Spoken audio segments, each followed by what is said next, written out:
Requests are submitted to the departments. We've been working on projects and have had several meetings in the past.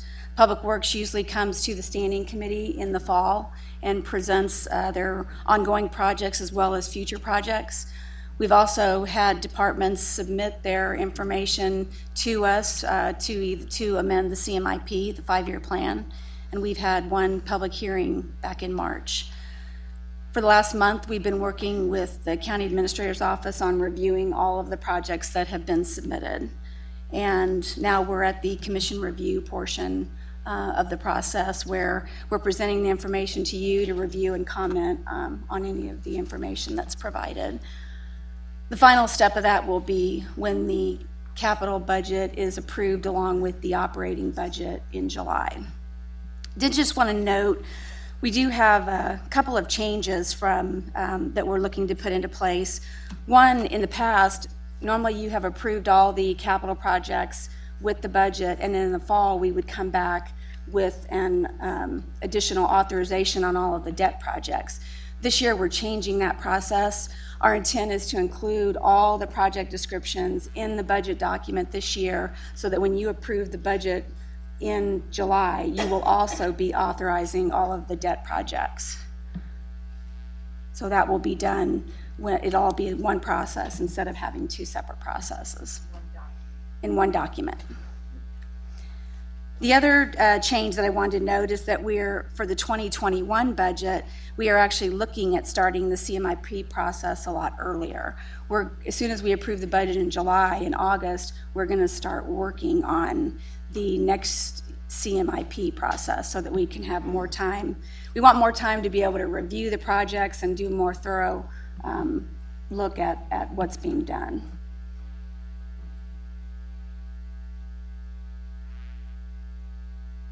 Does that mean that that presentation to the standing committee will come sooner than October and November? No, I don't think the plan is to change that, okay. At least not at this point. We're just looking to start working on the request for the next year's budget section. Okay. More from a management perspective, we know our projects that are out there, and getting them all lined up and just having them all firm as we move along. You know, it's just as this has become more smooth having it out in May rather than working it in the July timeframe, you know, we'll tweak things, but we know the projects out in advance. I want to talk a little bit about the strategic direction that we're applying in the budget. There have been 2 commission retreats held within the past year, one in November of 2018 and one in January of 2019. And some of the emphasis has been to reduce the reliance on debt-funded projects. So as we review those, we're looking to try and fund more projects with cash, as well as keeping our city debt-funded projects under $15 million per year. We're also aligning the budget to the citizen survey results, and the number 1 result of that, the last survey, was to improve streets. So we've incorporated some of that into the CMIP.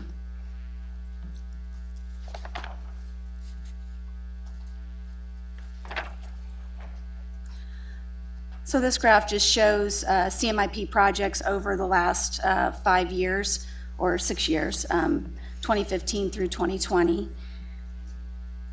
The light blue line represents the city, the cash-funded projects. The dark blue in the middle represents county debt, and then the gray represents the city debt. So if you look back in 2015, we funded cash projects at about $6.7 million, and we were funding city debt at $12.7 million. Over the next several years, we stayed pretty much within the 12 to 15 million on debt, with the exception of 2017, we were at 18.8, and then in 2016, we were just a little low, or 2018, we were just a little over at 16 million. For 2020, we're proposing a total of 14.9 million on city debt projects. And the one large one here on the county side, in 2018, we funded the Juvenile Center as well as some courthouse and jail improvements. So the next couple graphs look at the debt funds and the projections that we have. This graph shows the current debt service payments for the city bond and interest fund. For 2019, the red line represents the property tax revenue for the fund and the projections that we have. Currently, what we've built in is a 3% growth for 2020, and then we've done just 1.9% for growth into the future years. So that's what the red line here represents, that growth going out. And this includes all debt issued up through 2019. So that would include this year's debt. Then this shows the projected future debt, continuing on keeping that, issuing new debt of $15 million per year. So the yellow represents all of the new debt. And as you can see, in 2020, so that would, if we issued, for 2019 and 2020, we've got that number at $15 million. And so we projected out the future years. And as you can see, there's just a slight gap here in our debt service payments with our growth. So if our growth improves more than the 1.9% per year, then we would have a larger gap here. But if it stays a lot more flat, then we could see that running fairly close to what the mill is bringing in.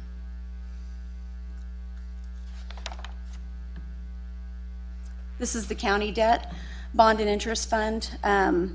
Same thing, same projections that we had on the city side. We're projecting 3% for 2020 and then 1.9% going out into all the future years.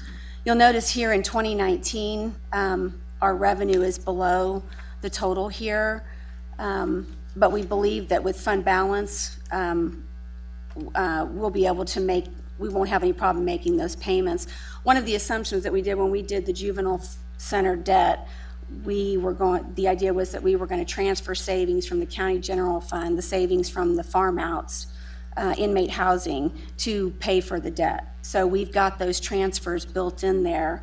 Over the past 2 years, we've transferred savings of about $2.5 million, and we have $1 million budgeted for 2019. So we believe that fund balance will take care of this gap here. But for 2020, we budgeted a transfer of $1.2 million, and then in the outer years, we budgeted $1.5 million of the transfer. This right here, when you see the revenue drop here, some of the debt is PBC debt on the radio system project, of which BPU reimburses us a portion of that debt. This debt pays off between 28 and 30, and so that's why you see the drop in the debt payment, in the revenue collection. Commissioner Johnson? Yes, Deborah, what is the assumption on the city mill levy in these numbers? Is it assuming that it's going up, or is it staying flat? The mill rate is staying flat, Okay. Just want to make sure. Okay, very good. and the same assumption on the county. So for projected future county debt, we've built in, there are 3 items in the 2019 budget, and there's 1 item in the 2020 budget that we have included here in the projected future debt. We have a slight increase an increase on the juvenile center, the courthouse roof replacement, and then there's a project for the health department improvements. As well as in 2020, we have the courthouse fire alarm system. We have not issued any of the additional money on the projects in 2019 yet. We were holding off for them to spend down the bond proceeds that we had already issued on those projects, and then we'll issue them as we get closer to the end of the project. So you can see here that for the next several years, when we issue that debt, we'll be riding right along with our projections. And as I said, that includes the transfer of savings from the county general fund. So if our projections on growth are less than what we projected, or if we're not able to transfer that savings, then our revenues would probably not meet our debt service requirements. I think it's real critical, just going back over, she said that's a transfer. Remember, we went into this project, it was looked at from savings we would make back off jail operations. So this whole debt structure is reliant upon that. And if we don't hit it, then we have to come up with other revenue sources to cover it.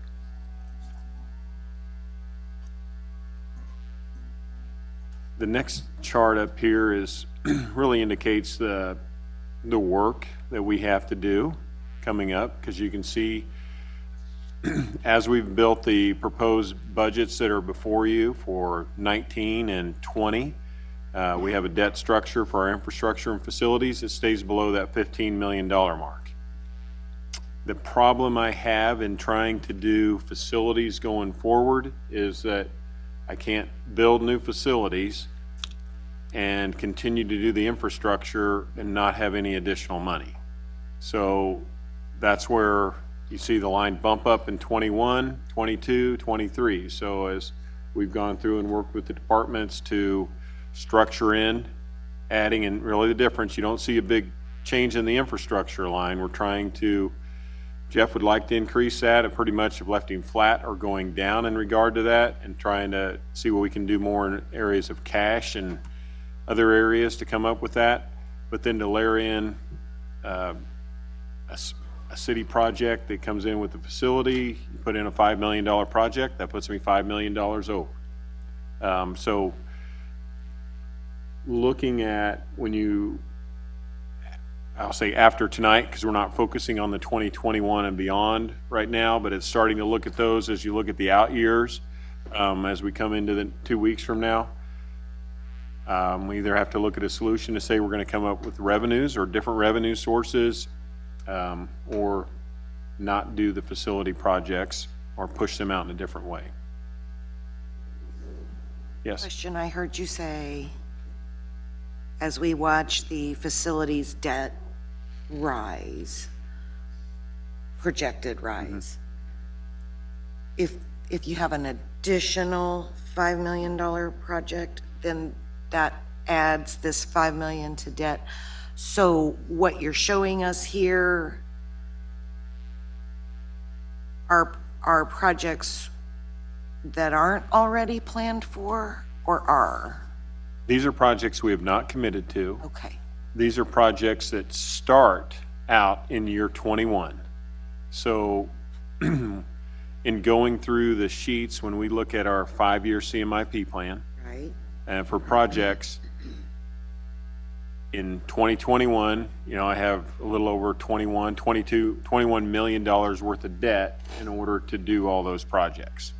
So these Our are goals- listed on our CMIP. They are listed on the sheet. Okay. But we haven't committed to any of them yet. Okay. I'm just showing you, this is how we have to do them. So somewhere I've got to give to either cut down on infrastructure, not do the facilities, come up with revenue from some other source that we don't have identified today,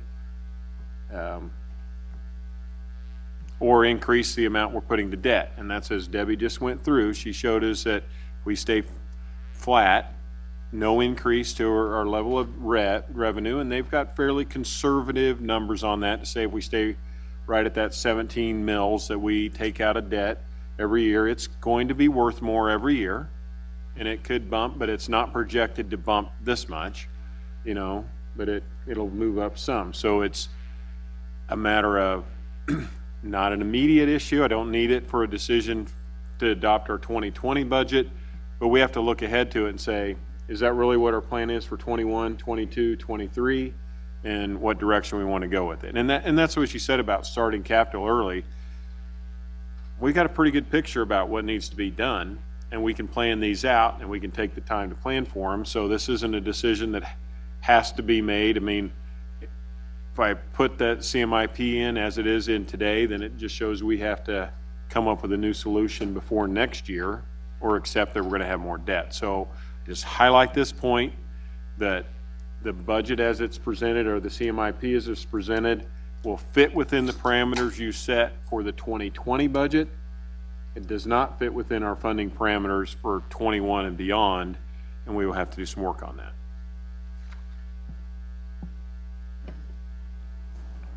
So now I'm going to turn this over to Public Works for their portion. Thank you. Good evening. Let's take some time to highlight ongoing projects, much of which you've seen before.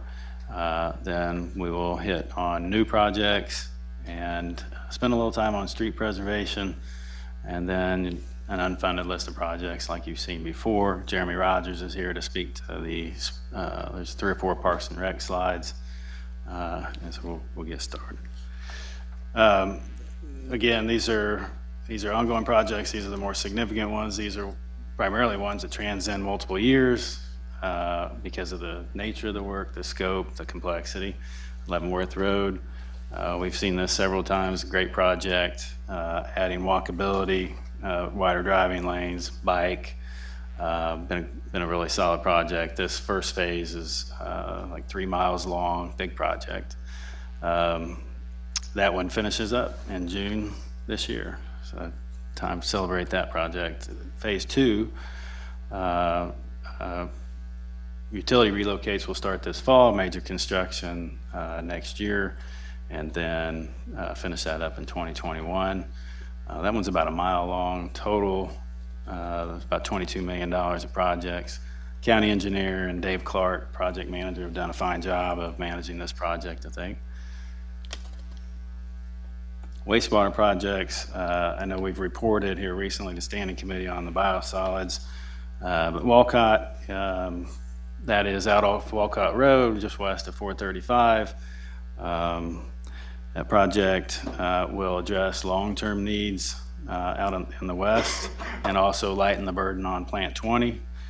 It's about a $45 million project. That is a construction manager at risk project, if you might recall. That is where the UG hires the architect or the engineering firm directly, and then also hires the construction management partner. And the 3 of them work together early on in the design process through the end of the project. It's working very well. That work begins 2020 with completion in 2022. Actually, we're moving dirt on that this summer. Call Point, that base project is for the UG is near $30 million. If the KCMO component is viable and we add that, it gets up to a little bit over 70 million. We are actively working with KCMO. Those negotiations, those discussions are going well at this point. We believe we'll be able to determine a go or no go late this summer, early fall on that with the KCMO component. Nevertheless, the UG is proceeding. We'll have a design build partner here in the next 30, 60 days. And then you might recall that if we partner with KCMO and take on their solids, there's a high potential to create biogas and new revenues from that. It would help us manage rates long term.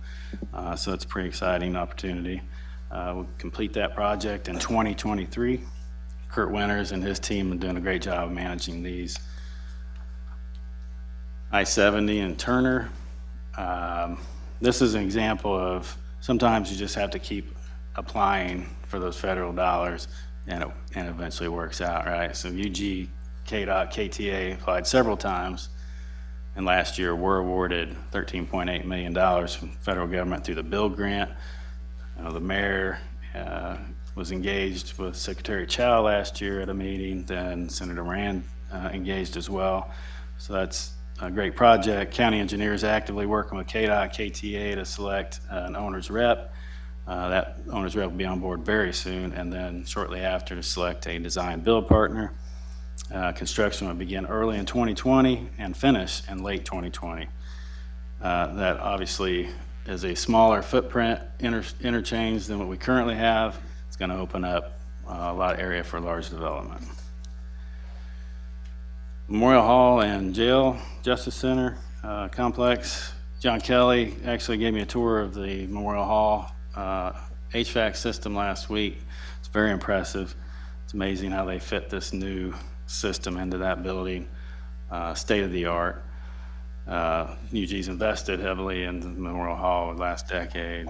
It's something to be very proud of. You can definitely market it at a higher level now. John's crew also has a project at the jail, HVAC project. That's ongoing. That will be state-of-the-art system as well, with lots of controls, address a number of issues with that facility. John and his crew is doing a nice job on the 90 facilities that they have to manage. Fire station. John Kelly and his group's also responsible for delivering this, working very closely with the fire department. It is also a CMAR project, a construction manager at risk. Dirt is moving for the pad now, heavy construction to begin in June and completion in early 2020. Justice Center Complex, another buildings and logistics project, going very well. It is the first construction manager at risk project for the UG. We expect this one to be complete in spring of 2020. It also will be accompanied after that with some green infrastructure in the area to manage stormwater runoff around the 8th Street area. More to come on that. Question. Sorry. Question. Sure. The drawing of the Justice Center complex? Yes, ma'am.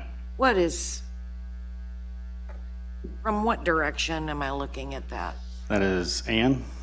That's Ann Avenue? Okay, thank you. Yes. And lastly, of course, we have a new parking lot behind Memorial Hall as a result of that project. Police, did I skip one? I think we're missing a project. Well, I'll report on the police tow lot and water pollution control maintenance facility. Right now, those two projects are where we've identified a site around the Fleet Center. We believe those two projects can coexist and get some economies of scale from that. We're doing some geotech analysis on that site and should know in June whether or not it's going to be a viable site. And if at that time, if it is, then we'll have a construction schedule for that. That's the police tow lot and water pollution control maintenance facility. So new CMIP. Any questions so far? Okay. We've seen this before. The CMIP is structured such that it includes capital, the big projects like we just went through, major maintenance activities like street preservation, federal mandates like American Disabilities, Environmental Protection Agency. Some have grants like Turner. Some support economic development like Turner. And special assessment funds, which I don't think there are any in this portfolio. And then many of these projects include citizen and community engagement. I won't spend a lot of time on these. We're going to talk a little bit more about preservation. You might recall we added a concrete program last year. We are replacing curb through contract and through an in-house crew, a new crew. We did a couple of alleys last year, and we intend to try to do that every year, hopefully 3 or 4 a year. Staff's working on some improvements around traffic operations, some strategies around that. We look forward to some improvements there. And then we've mentioned asset management a few times before. That continues to evolve. I believe that will be foundational for future investment. A few new projects. We have talked very recently about the Kansas City levees. We know last year the federal government allocated a $450 million to Argentine, Armourdale, and CID, and it has to be spent and complete within 5 years, so we're moving fairly fast with the Corps of Engineers. We have a couple of pump stations that are impacted. We have utility impacts and property acquisition. After reimbursement, we estimate a $10.2 million local match. I have a slide for 6th Street and 7th Street right after this. 110th Street and Riverview, that is a partnership with Edwardsville to improve the corridor between Riverview and the racetrack.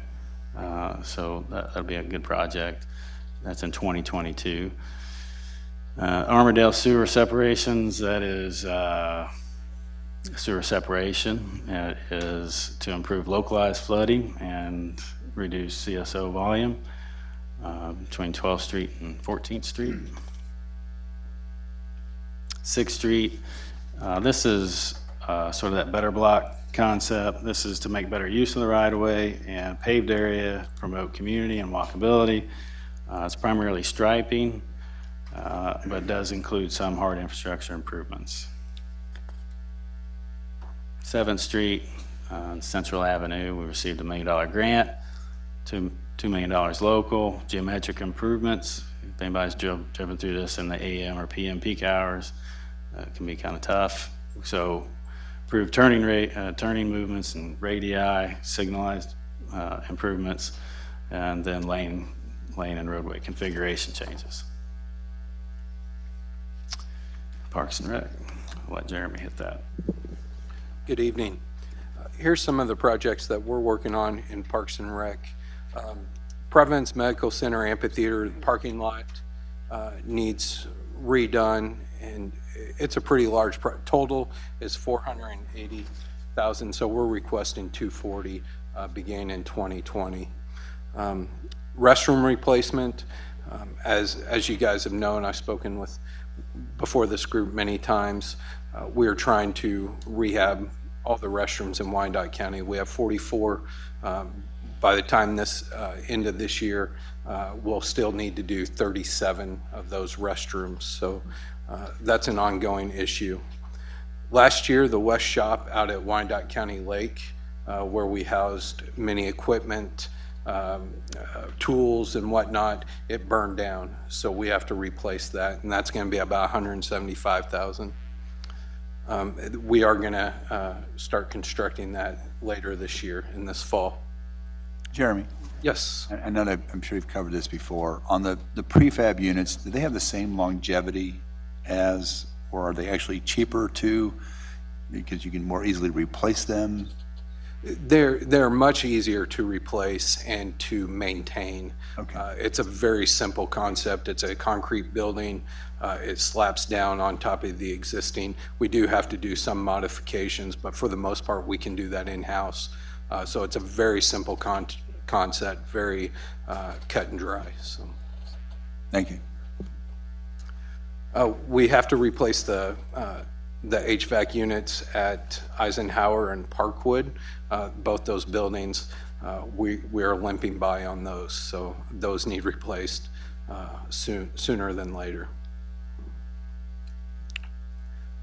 The CDBG funds have been allocated to the city park area, and so we have about $750,000 this year to spend, and I'm also told that we'll have that equal amount next year, and then going forth in 3 years out.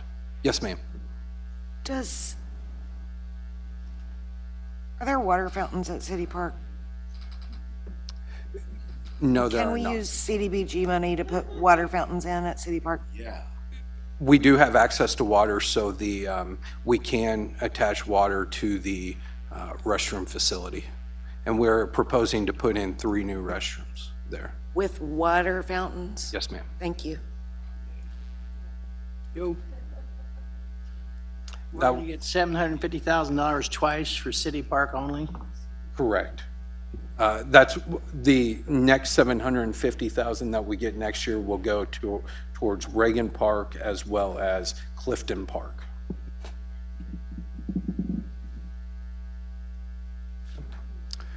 Some of those renovations that we'll do, as I mentioned, the restrooms, shade structure and protection for the playground.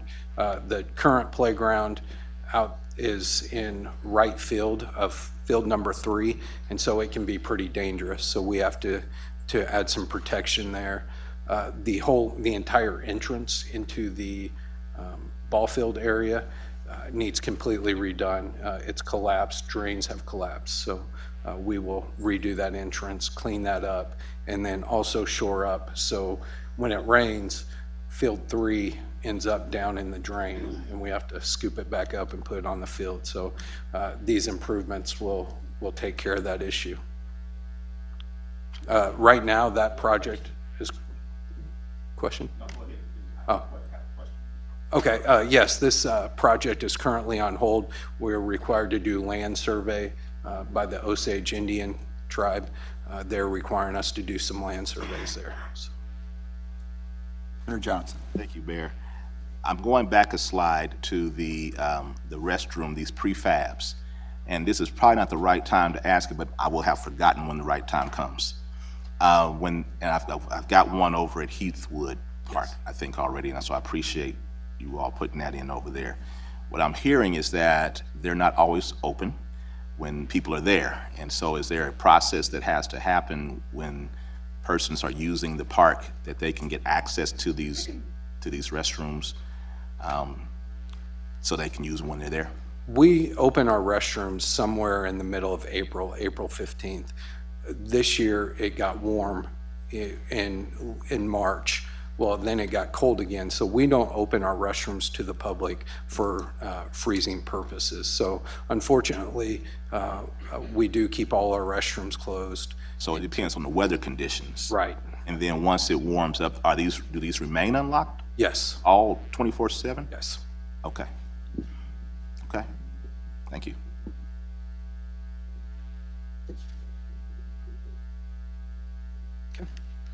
Oh, yeah, and thank you for the CDB, for the monies to City Park. My constituency appreciates it. I'm looking forward to the improvements.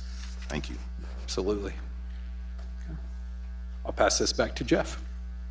Okay, as Debbie mentioned earlier, the citizens in the last two surveys identified street maintenance as the highest priority, and so I want to spend a little more time on that. Made a few presentations last year, and so a standing committee, so a few of you might remember these. And really the next two slides are just trying to attempt to make the point that staff's ability to move the needle on the average PCI, the average pavement condition index of 56 for KCK, is largely dependent on levels of funding we have. This slide shows the effect of a simple 2% increase annually, and that it does not move the needle. Okay? This slide, a little bit more commitment, 25% a year for 10 years. And if we're going to move the needle, it's going to have to be something to this effect. But we still will need to use everything we have. It'll be the overlays, it'll be the surface treatments, it'll be rebuilds, and I'll talk a little bit more about rebuilds a little later. But in order to bend that curve, we're gonna need a bigger commitment and use everything we got to improve this system. Some things we have already done, advancements in street preservation here with the UG in the last couple of years. I'm not going to go through all this. We've talked some about these things.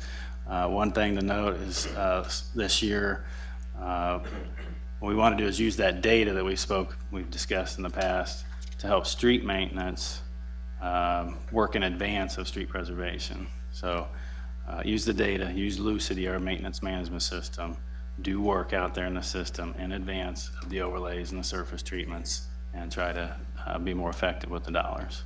Commissioner Johnson. I know I'm being more vocal than I usually am.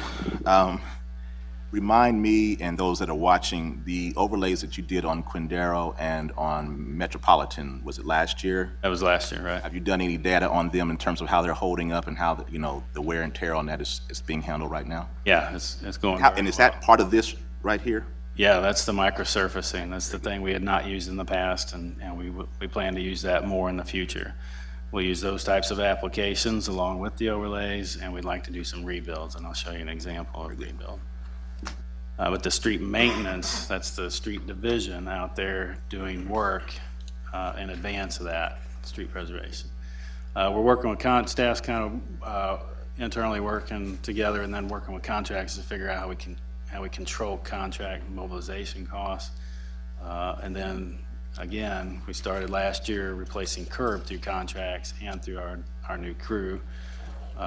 Rebuild streets, I'll talk a little bit about that. Troy Shaw, the county engineer, has been working with his team to evaluate all of our specifications, all of the engineering specifications, details, standards, and largely is adopting APWA, which is a regional practice. That'll be effective. A couple of things in the in-house street maintenance. We want to increase the level of training to our street division. They need to be trained to do the work we need them to do, using the techniques we need them to do, and be consistent with it and have standard operating procedures around that. We are working on that now. And then expand their capabilities. We should be able to go out and replace a couple of panels of concrete in a concrete street in-house. We are going to do that very soon on one street. So we'll build confidence there. Yes. Before you go on, can we go back 2 slides? So I'm still trying to wrap my head, no, one more. Oh, okay. So the solid blue line presumes a 2% increase in expenditures Yes. or 2% increase in projects, Expenditures. And so the ST is surface treatment to Yeah, service treatment and then mill and overlay. Yeah, what? mill and overlay. No, okay, overlay. Yeah. So if we, in the table above, the box above, right now, if we were to do 80-20, mill and overlay to surface treatments, that's the effects. And then if we were to flip it, if we had more cash available to do more surface treatments, that would be the effect there. And it's just showing that in either case, we're not gonna have much of an impact at the current levels with 2% increase. And again, so roads get initially better, but because no structural work is being done, the 40 to 65 PCI Yep. ballpark to the point of no return. So we go back to gravel roads. The next slide kind of does that too. We can have an initial impact with the surface treatments, but over time, the rebuilds will start to add up. And so most of these are old township roads, right? Not No? necessarily. We have some in the residential areas, industrial areas that are, In the yeah. again, because where I am, I don't know, Douglas, there's no subsurface there, Yeah. and it's completely destroyed. It might as well be gravel. Eventually, in the life of road, you have to take it down a subgrade and treat the subgrade and rebuild it. Yeah. Just one quick point to it, and the funding source matters here as well in terms of cash versus bonding, in terms of the types of treatments that Public Works can do on these streets. So Jeff, I don't know if you want to mention. Yeah, thank you. Yeah, so surface treatments are, it wouldn't be good practice to have a 20-year bond for surface treatments that only last 10, 15 years, right? So we're limited on that. We can use 10-year bonds, but then they cost a little more, right? So it's a balancing act, and finance and Public Works have been working through those different scenarios, but having more cash on hand allows us to do those surface treatments that extend the life of the roads, right? And so if we can capture those newer roads that are in relatively good shape and treat them early, we can buy more years out of it, extend the life with the fewest amount of dollars.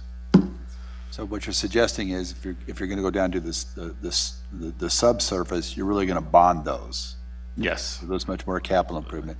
Yep, The surface treatment is just simply pay as you go or temporary note. Or, just cash.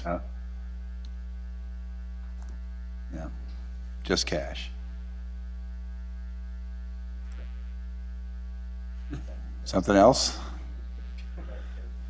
No, you can bond 10-year notes or general fund bonds. So, but if you bond this, if you're doing a $5 million project and you only pay for it over 10 years instead of 20, then the annual debt service is basically double, even though the interest rate will be lower. So Right. that's what he's saying there. So, Right.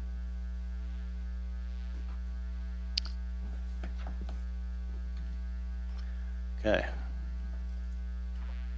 So rebuilds, I'll give you an example. This is a street right now in KCK that came through as a complaint here recently. And, right, there's a number of issues here, but this is a road that really just needs to be rebuilt. Between the curbs or between the grass line, take the concrete and asphalt out, treat the subgrade, rebuild it. There's some stormwater drainage issues here too. Of the 2,400 lane miles that the UG, the KCK has, about 275 are in this condition, are in failed or have failed that need to be rebuilt. Question, when you say reconstruction, you mean down to the Yes. Tear it all out. rebuild? Yeah. Okay. Yeah, this isn't the Merriams or the Leavenworths where you're adding capacity or walkability. This is just taking the road back down to subgrade and bringing it back up. Commissioner Burrows? Thank you. Is there consideration given to light traffic roads versus the heavy industrial base roads that we have throughout our community? I know we're an industrial community, but those roads take a lot more infrastructure investment. Right. However, some of our neighborhood roads that just have very little heavy equipment opportunities to go down, except maybe our fire trucks and garbage trucks or waste management trucks, those roads can be maintained at a lower rate for a longer period of time with just milling and overlay, right? Absolutely, yes. This is an industrial example. Is there a priority as to how you've stated your projections this evening? Are we looking at all of our heavy traffic roads for industrial use, or are we looking at a combination of the two? Or is there a way to pull out the neighborhood aspect so that a majority of our citizens don't have to encounter these obstacles as they come in and out of their home versus taking a tremendous amount of our budget money and doing the heavy construction work? Yeah, we definitely have to be strategic. The standing committee did give direction on the issue of levels of service earlier this year, last year. And so right now our PCI is 56, our average PCI is 56. Standing committee gave us direction that our residential target should be 60 and our collectors 65 and arterial 70. So we'll operate from that and prioritize based on that year to year. Okay, thank you.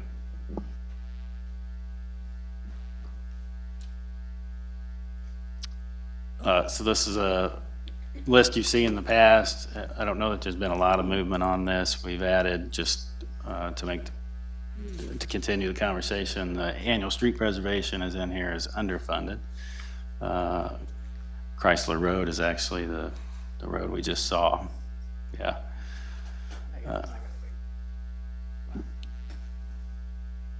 Commissioner Kane?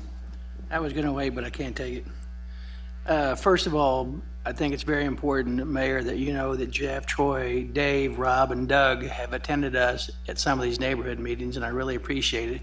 It cuts down the confusion between the neighborhood groups and the commissioners, and they've done a great job, so I want to point that out first. But I don't see Leavenworth Road as a whole, because as you get out further, you know, it's a highway now, and we're getting ready to build a school on it. I think we really need to take a tough look at that. But when you look at Donahue and Hutton, the traffic there is unbelievable. And at Donahue and Hutton Road this morning, it took me about 8 minutes to get down the hill because there was so much traffic. So it's time we might want to look at a street light. And I noticed where you guys at Hollingsworth Road, you say you should fix it from 115th Street to 123rd. At that neighborhood meeting the other day, they wanted to fix all the way to 7th Highway, and I agree. Mm-hmm. We have so much traffic out there now that was not expected. And the growth is tremendous that I think we need to fund some of these projects just to move around about where we're at and move around safely. You know, when you go past 123rd Street as you're going to 7th Highway, that's one of the narrowest streets we have out there, and the traffic is probably tripled.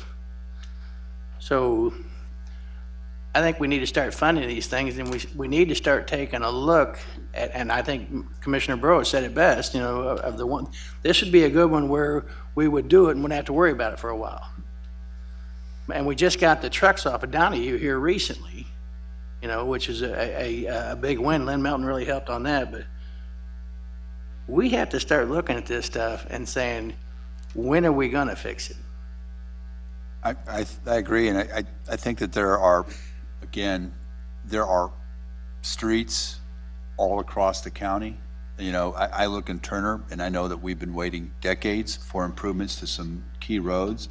I mean, I've driven. Of this list are in my district, 6. Yeah. So a disproportionate number, and maybe a half or a tiny piece of another one are in my district. So I've always been an advocate of picking them off one at a time, but no one has ever been interested in backing. And so, it seems to me that we're really talking about is if we're going to be staying with the $15 million limit on bonding projects, we're going to continue to have a lot of unfunded projects.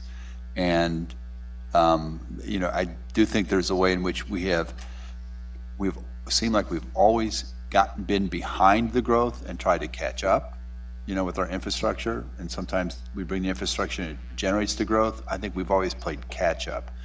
So when I drive Metropolitan in the morning, there are no curbs, there are no sidewalks, and there are kids walking up the street to go to school, and you don't see them until you're on top of them. And so that's just one example. And there are these kinds of projects all across the city that when we say we're committed to the $15 million limit on our bonding, and either we generate a whole lot more revenues or we borrow a lot more money, which again then starts pushing up how much the mill levy is going to our debt service. These are the trade-offs, the choices that we're having to make. Commissioner Bynum. Thank you. Commissioner Kane, on the Hutton and Donahue example, I'm asking you, are you suggesting signalize? That would be a start. Okay. And because what you have now is this morning, I'm coming down the hill and all the traffic from the east was coming in. Very few people were coming from the south. Okay. But every morning before school, Right. every afternoon after school, and then at 5 o'clock, I've been stuck on the duck, and you've been too. You've been stuck on the ramp coming down the hill, and you turn left to go out there. We need to signalize that and make it more vehicle friendly. Because it seems to me that that would be a fairly easy first thing to do without I tell you what they traffic did engineer, but years ago. They took old refurbished stuff laying in the BPU boneyard and put up the stoplight at Leavenworth Road and Hutton. right. They got a big boneyard. I think Mr. Howey would know about that. So maybe we go dig up some bones, Douglas. No, they cleared all that stuff out. Another question. Some of this, is it sitting on the 5-year CMIP, but perhaps no funding identified? Anyone? If you don't know, you can tell me later. No, that's the None of this difference. is on the CMIP. Just to clarify the difference, when I showed you the one chart, I'm showing you everything that's put on that page to be funded, but we still have some bloops on it that we don't have enough funding to cover it. This is not in it. Okay, So if we Right. were to structure all these into it, we'd be up to, got it. 25, 30 million a year trying to fund all these projects. Okay, and a last comment that may or may not be a conversation for here, but possibly a conversation for Public Works Standing Committee, and that is, for example, Metropolitan, as you speak of, with the kids walking kind of in the road. And I think every time we talk to the community, they tell us a story of where sidewalks are needed because young people are walking in the street. Is there a temporary solution to that by using some of the better block techniques? It's just a question and it doesn't have to be answered tonight, but I wonder if there are some safety things we could do that might create a walking lane along a Metropolitan or some other area that's not a sidewalk, but it's painted with reflective paint, et cetera. Just a thought. I don't know. It seemed to me that you can't put people on the same surface as a vehicle, even if it's painted. But they're there now. I mean, that's where they are. Yeah, Anyway, just Yeah. for a conversation for another time. yeah. Yeah, I don't know about Metropolitan, but I think there's There's no room on Metropolitan. that. To all those points, I think staff would like to, from a holistic asset management approach, engage the commission and planning commission this fall about maybe designing a system with a set of criteria and selecting projects through that system that are weighted based on safety and ROI and, you know, all the things that come up. So I think that's the direction we'd like to go this fall. Okay, let's talk about unfunded parks projects now. As you know, this commission adopted the master plan in 2017, and that master plan said that there was $63 million worth of projects that needed to be completed. And this is just a list of some of those projects. It's not all of them. Obviously, the restrooms, our playground infrastructure, we replace as we go year by year, but it's not enough to catch up, just like with the streets. Wyandotte County Park, it needs a walking trail. Individuals walk on the road now, and that can be very dangerous. Septic replacements within the restrooms, those were built in the 60s and 70s, so that system's outdated, and we have a lot of springs pop up. We need lights throughout our entire park system. Waterway Park, Jersey Creek, just to name a couple of our heavier used trails, there is no lights, so that's a huge issue. All of our athletic fields, we maintain them, but we don't improve them. Obviously, we have 7 community centers. None of them have, with the exception of Joe EMI Argentine Community Center, have received any kind of renovations, major renovations. Tennis courts, tennis is making a big push again throughout our community. We do have some in our systems, but the ones east of 635 need repaired. Picnic shelters, obviously a new park in West Wyandotte County. There's nothing really out there. Leo Alvey parking, that becomes an issue. We have hundreds of people at Leo Alvey every weekend playing soccer, and when an individual got injured, the rescue first responders couldn't get through because there's so many cars just parked everywhere. So we need to create some kind of systematic parking at Leo Alvey. And then, of course, entrance. Whenever you enter into a park, you need to know you're in a park. We have 3 different park signs throughout our park systems, depending on when that park was built, and we need to make it look nice. Our parks need to be inviting and need to be welcoming, and we need to get more people in our parks. Commissioner Kane.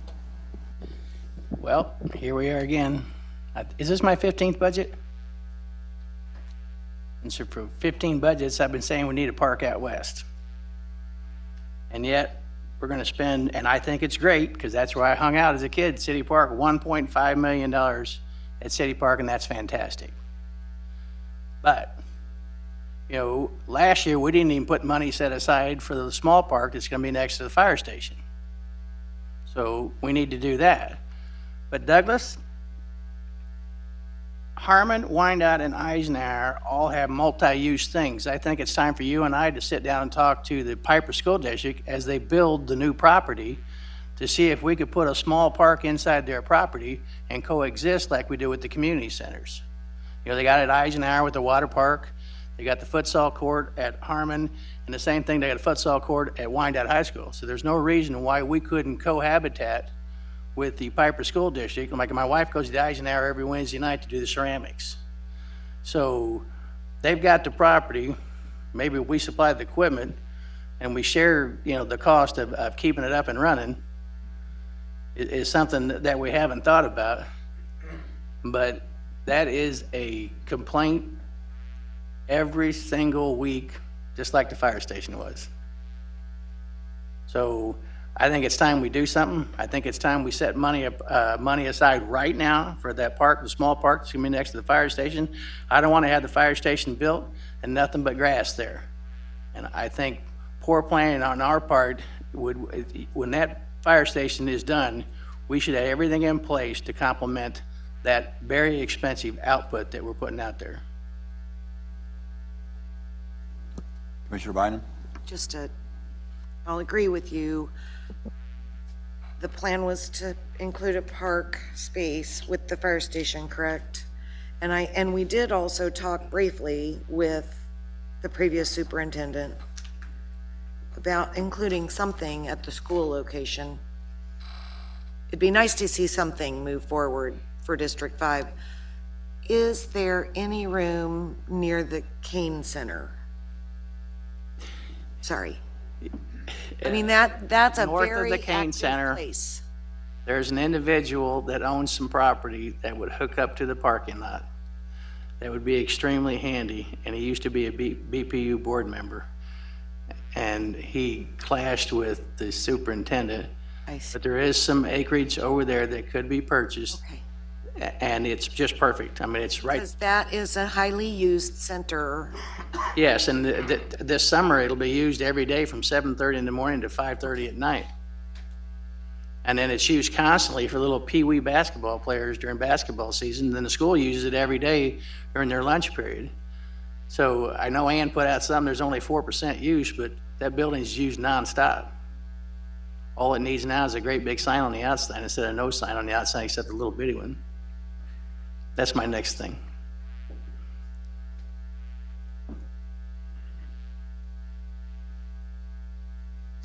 Okay, so to wrap up, there are a few other unfunded projects that are important. Car wash, there is a car wash at the Fleet Center that doesn't operate as well as it should. And so the fleet is either not getting washed as often or we're paying others to wash it.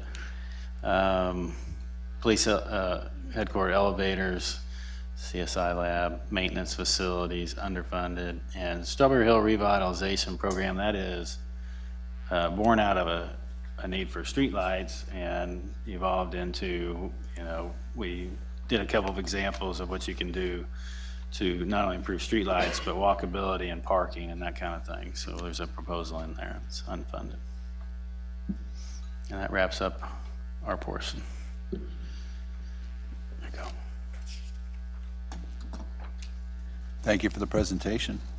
So this last slide, we wanted to put in, this is a similar graph to the one you saw earlier on the city debt side. However, we've put in the additional projects that we have out in years 21 through 24.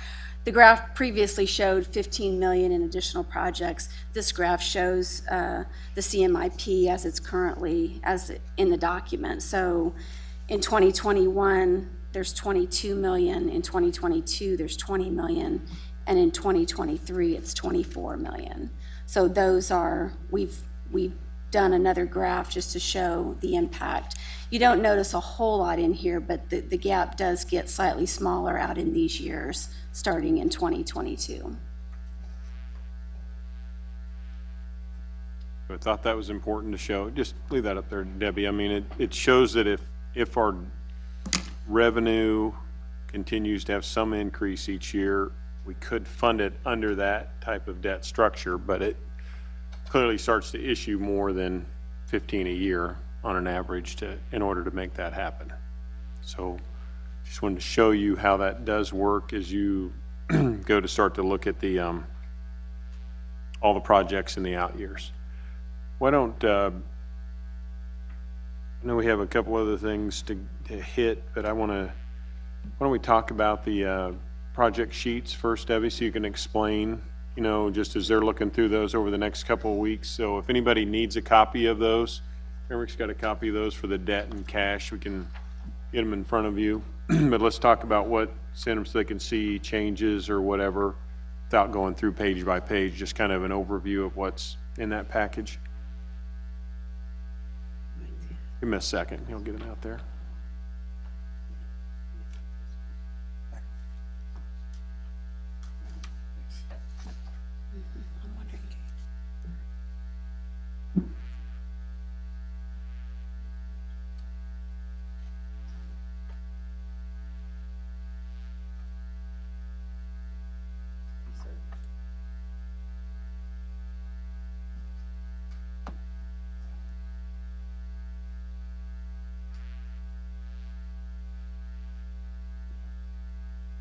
think we're good, Debbie.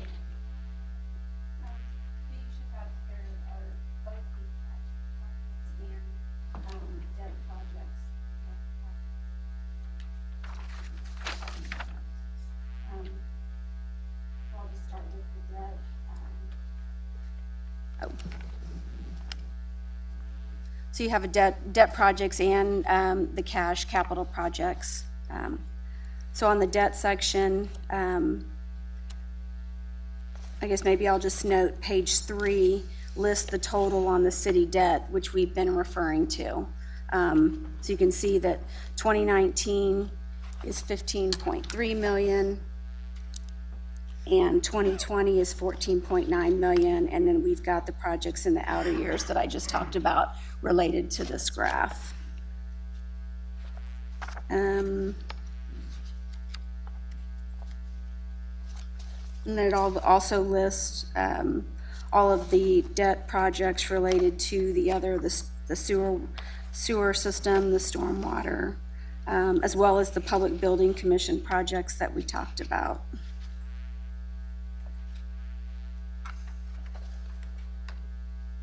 And then the last page of that is grants.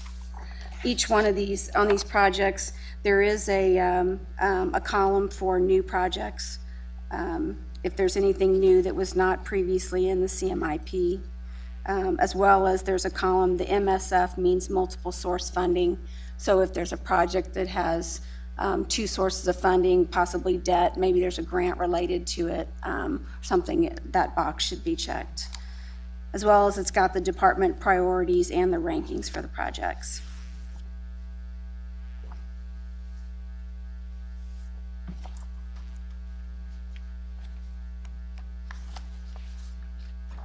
And then same thing, same information on the cash projects.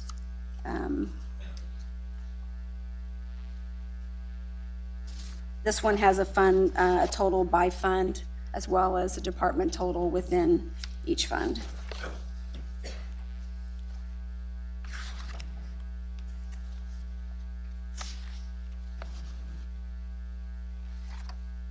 So we just wanted to do that quick run through with you so you know what you have as you're looking through these. So emphasis tonight was to go through and highlight the projects that are out there for 2020. And that's what Jeff and Jeremy went through and spent most of their time on, what's coming on in those years. And then as you look ahead to 21, 22, 23, 24, and input that you're going as we start to build these schedules for future years, and recognizing there's a lot of different projects that are out there that make it hard, but trying to add the facilities in and stay under 15 million is, well, it's not possible. And noting the additional infrastructure demands. So those are things we want to think of.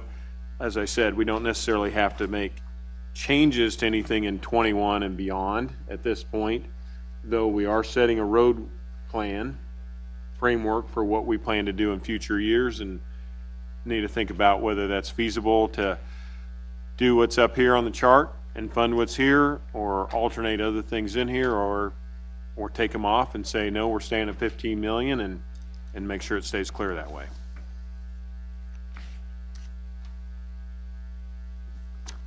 Is there any other questions on these sheets? If not, I have one other item we will go to, or I think, Debbie, you can go ahead and take the next points. Okay, so Rick, you can pass these out too. I got you running around with all these. So Economic Development and Finance requested a listing of past projects that had been funded up in prior years. So what we've done is gone through and pulled out all the projects that are still underway that were funded prior to 2018. So meaning they've taken us more than 12 months to get through. You'll see that's a listing of about 20 projects that are on that list. Large, probably about 5 of them, 5 or 6 are in either water pollution control or stormwater. Another 5 of them are different types of technology projects. So as you go through the memo that provided for you, it tried to do an explanation of what has caused a project to be drawn out over that time frame. Many of them were planned to be that. Like one of them, that the last one on the list shows water lines at Wyandotte County Lake starting in 2013. Well, that's the first year it was funded, but then we added funding to it each year going along. So it's been an outstanding project going on over years, but it's not like we haven't done whatever funding we get for each year. Parks and Public Works staff get that project work done. Some of them take a little bit more time to go through, and we try to explain them. Some of them require land acquisition, items like that. So, Commissioner? Just a request. Can we start, I'm old. Even my bifocals are having trouble reading that.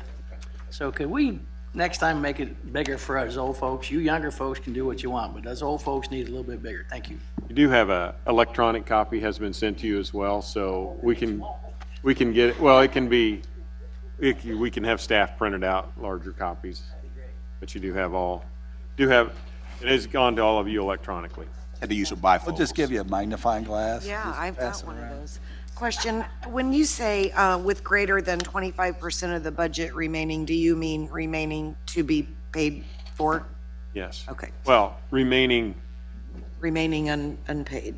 unpaid, right? It's funded. It's in the project. We just haven't moved forward at that Okay. piece of it. I have a question, if I might. So, how do the numbers that we approve in the CMIP relate to the debt numbers that you presented, for a project that didn't happen? So, for example, let's say we had $1 million for a project in 2017. It didn't happen. Is that $1 million in your 2017 debt number? The numbers that we showed were bonded projects. That was the debt service on bonded projects. So if we never bonded the project, then no, it would not be in that number. How do we know, when we approve a project, how do we know whether it gets bonded or not? Well, we issue it as temp notes. How do we know whether a project is issued as a temp note or not issued, or ignored altogether? Well, it would be listed when we do the project authorization for the bond, and when we bring the sale resolution, when we bond that project, we bring a list of projects. I don't know that we compare that to what was budgeted. I think last year we did give some information on, we reconciled what was in our sale resolution and what we actually bonded. So the commissioner would go through that and compare it to the CMIP that we approved and see where the discrepancies were? Or we could put on there which projects were not funded. Because we approve a whole list of them in the sale resolution, but if we determine that we don't want to fund a project, if it gets put on hold for some reason, we can choose to pull that out. I guess that's my Bond question, issue. because, when the commission approves a project, at least I expect it to be done. And I think the public, when they listen and pay attention and they see that we approve a project, I think they have every expectation that it would be done. And then I hear, when we decide not to fund a project, it doesn't get funded. So it seems like there's a disconnect there to me. One way you might see it, if we funded a project for 2019, if you approved it in the budget last year, and this year, department came to us and said, we're not doing that project, we don't want to issue the notes. In the amended, you would probably see on your debt spreadsheet, you should see the project with an original amount, and then for the amended amount, you would see zero if they pulled the project out of the CMIP. But if it was prior to that, if we actually funded temporary notes, did the design work, and then determined that we weren't going to fund the project, you probably wouldn't see that on these spreadsheets. That's where I guess there's a disconnect, because I didn't realize staff decided whether to fund the project. I thought that was the commission that did that. So I think maybe we could review our processes a little bit to aid that communication. Well, when she says we're going to fund the project, what she means is issue the bonds to pay for it, to pay back the temp note that was already spent. That's what she's referring to. we wouldn't issue bonds for projects that we hadn't spent previously. Okay, thank you for the clarification, because the terminology I think you're using, Debbie, is probably what has confused the commissioner, because in the way you stated it confused me. We don't make decisions not to fund projects. I mean, the only ones I can think of in recent history is like we had a large project like for City Hall Plaza many years ago, and it was slated to like 8 or 9 million. It came in at 20. So we came back to the commission and said, we don't have enough money to do this. We're not going to do it.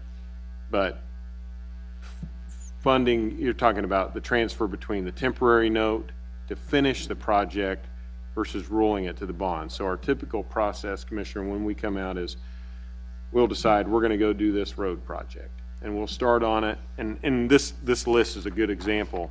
We'll have issued the temp notes on these projects and how much money we need to fund every year to roll through that. So they may need $500,000 this year, and then they're going to need another $500,000 the next year. And that's what they'll say they need to fund in that given year, because that's all we can get done, or that's all we can expend. Some projects, by their very nature, are going to take, like Walcott is a good example. I mean, that's a $20 million project, but we issue that over sequencing of so many years in order to do it, because we can only spend so much money in the project to fund it out all in the end. And then when the whole thing is done, we roll it all into one big bond, and then that project goes out. So when Kathleen's staff is looking at the long-term projections, they know what we already have out in temp notes. So she's got that all built into what's already committed. So when she says this is already committed, you're showing all the committed temp notes that are out there, that those are going to turn into bonds, and then assumes we're going to do another 15 million in projects every year forward, and that was the yellow line on top of that. If that helps clarify that. Well, let me, sorry to belabor this, but I'm looking at, for example, the tow lot, which I just looked up the other day. Okay. So we had 1.5 million in 2016 and 3.5 million in 2017. And so my question is that 5 million in those calendar years? Or has it not been recognized anywhere yet, or what? The tow lot's still in the temp note phase. So there's So $5 it's million not- that we There's $5 million in temp notes that we've issued for that project. It has not moved to permanent bond status yet. So that debt shows up in those calendar years on that graph you showed earlier? No, it will later once we go to permanent bonding. Doesn't show up yet. It's not in there now. Borrowed the money, but it doesn't show up as debt yet. Right, the projection is, what we do is estimate that a third of the temp notes will get bonded every year. So that is included in the projection. Thank you. Yes, the estimate of the future years of permanent bonds. So like, go back to that slide, Debbie, where you show the, like here. So that's in part of the blue, right? Because you, The projection on the temp notes would be in the yellow. okay, that'd be in the yellow. The blue is everything that's been bonded Already through bonded. 2019 already. Right, they're included in this section here. Which will then be rolled over into long-term debt once the project is complete. That's correct. And what we find, I mean, projects just work like that on average. I mean, if you keep issuing the same amount of anticipated debt in total projects each year, the average that it works out, some years will be higher, some are lower. I mean, it'll vary. One year, I think you're showing you're at 11, the next year you're at 20 some, you know, by looking at, but that's just how it floats up and down, how they finish projects each year. But just for clarity, to hit what Commissioner Walters started out with, once the project has been approved and that project goes forward, there's never been, or there's not generally a decision not to fund the project once it's been approved by the commission. Right, we don't make a decision not to do it without coming back to you all and say, we're not going to do it. Okay, just wanted to I mean, get, if something has to come up to say, this is a reason why we can't move forward with that project. okay, thank you. Yes, Commissioner Burrows. Thank you, Mayor. Deb, if I'm reading this chart correctly, The blue portion of the chart will not shrink in 2038. With the additional bonding that goes on, it will grow in 2038. Right, this breakout is just to show what's already committed, and this would be future. So you actually show us taking on more debt, long-term debt, but at the same time addressing some of the major infrastructure and some of the concerns that we have expressed here this evening. Right, So yeah, the real gap that we have available for funding is the white area that is available in the out years. So if we were to be strategic, we would want to identify those projects that have a high priority and utilize what remaining resources we have available for those projects. And your graph from 29 to 30, that doesn't include deferred maintenance on any of these projects, does it? no, this would just be the initial project funding. Okay, thank you. If I could just make another observation, I guess I look at it a little bit differently than Commissioner Burrows. I don't think we should have a goal of trying to borrow as much money as we possibly can to stay under the red line. At least in our recent strategic conferences, there was some thought about actually trying to reduce the debt.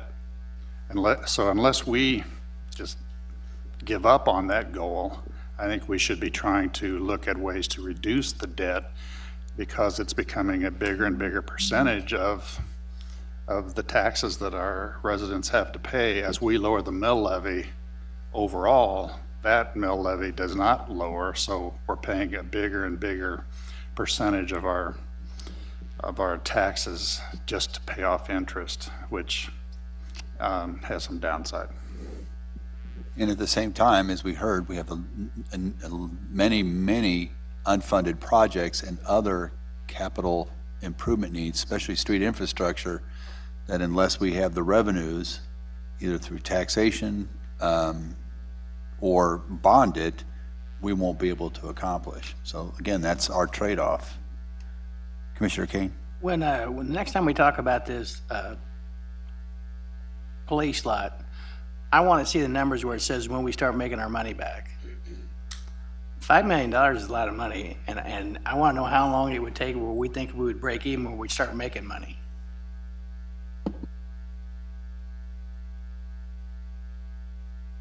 One thing too, I just clarify, and Kathleen, correct me if I'm wrong, but any of the money we haven't expended, we do have that invested.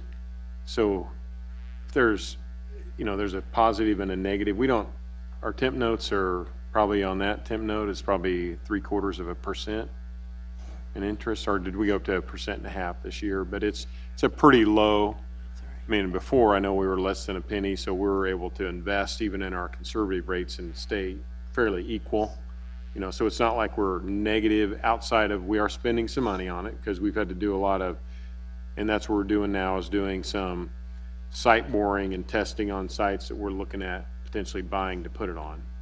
But I understand what you're saying. It's how many years after you get it in play before you start to bring it back. And one of the committees, we had that reported to you. Yeah. Maybe it was the other committee. I know we had that analysis brought forward. Kathleen, do you remember? Yeah, so I think it was in the fall, we had CBC, a representative from CBC, make a presentation on a pro forma that he and I worked on together, and we had that information, and we're happy to provide it again. We are planning to do an update on the police tow lot in the coming month or two to our committee.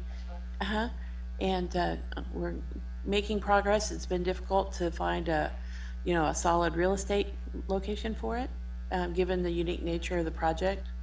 To follow up on what Doug was talking about, so he was correct that previously temp notes used to be in the 0.75% range, but unfortunately last year when the Fed increased the rate, the Fed rate so quickly, the temp note rate went up too. But fortunately, our interest earnings on our investments also went up correspondingly. So any amounts that we issue in temp notes that are sitting in our bank account not being spent are also earning that same level of interest. So which is around 2%, so. Mayor, that concludes our presentation. If there are no additional questions, we would plan to come back in a couple of weeks, and we have some information to share on some of the new procedures that Jeff's team's working on, and then if there's questions on the outstanding projects or discussion on that, we can do that as well. Yes, Commissioner Bynum?